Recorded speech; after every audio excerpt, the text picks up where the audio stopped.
everybody, and welcome to another song tutorial by the Rock U School of Music. Today we're talking about I Want You, She's So Heavy by the Beatles from their 1969 album Abbey Road. Let's zoom in for a closer look on these chords. Hi everybody, let's start talking about the chords that comprise the beginning of I Want You, She's So Heavy. They use a couple of weird chords, and I do suggest that if you've never done bar chords that you kind of go back and look at some bar chord diagrams online, either on YouTube or some chord charts and books, because there are a couple little tricky bar chords in this. So the first chord is a D minor chord, or arpeggiating all these chords. Arpeggiating is when you go through the single notes of a chord, as opposed to strumming the chord all at once, right? Arpeggiation. This picking pattern is going to stay the same for everything, so it's down, down, down, up, up, up. And you're going to see the chord charts appear above me as I play this, so I'm not going to specifically talk about where to put your fingers. You'll see the chord charts as they appear. So the first chord is D minor. D minor over F. E7 flat 9, B flat 7, and F augmented.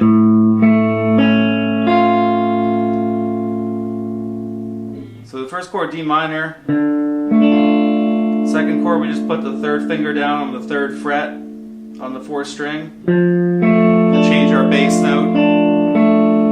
Now this third chord is an E7 flat 9, okay? You have to bar your finger across the first three strings. There's really no way to get around that, okay? And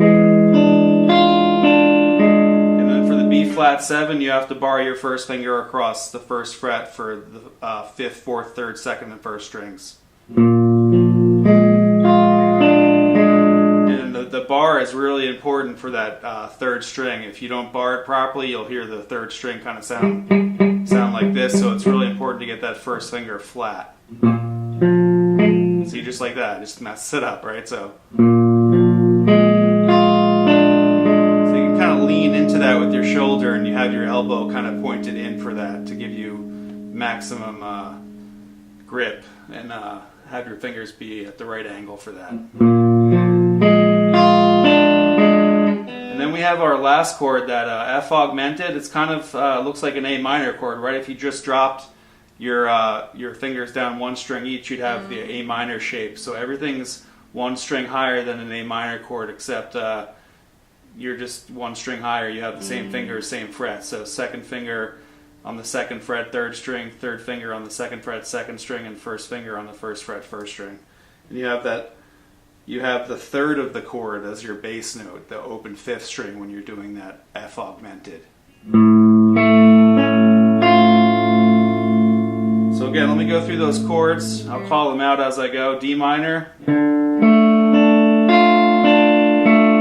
minor over F. E7 flat 9. B flat 7.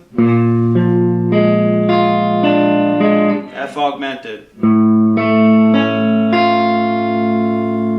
Okay, so notice one thing. All first three chords, you keep the pinky down. That D on the 3rd fret, 2nd string is a constant between all those chords. Your D minor, your D minor over F, your E7 flat 9, and then between your E7 flat 9 and your B flat 7, right, you already have that bar going across the first three strings with the first finger. You just drop that bar down 2 strings, so now it's covering 5 strings.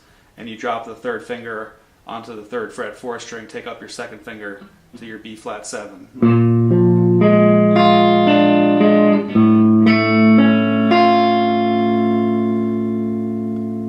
Alright, check this out. Study these chord charts for a while. You'll definitely learn some new chords. Some of these chords are jazz chords. Your E7 flat 9 and your B flat 7 are kind of jazz chords. Not so common in today's music, the dominant chords and jazz chords. I'm going to do a separate lesson on the whole verse part with the blues riff in A minor, and then when it switches to D minor as well. If you like what we're doing, please give a like, follow our channel, subscribe, leave a comment below, and we'll get back to you with that second part of the lesson real soon. Thanks a lot.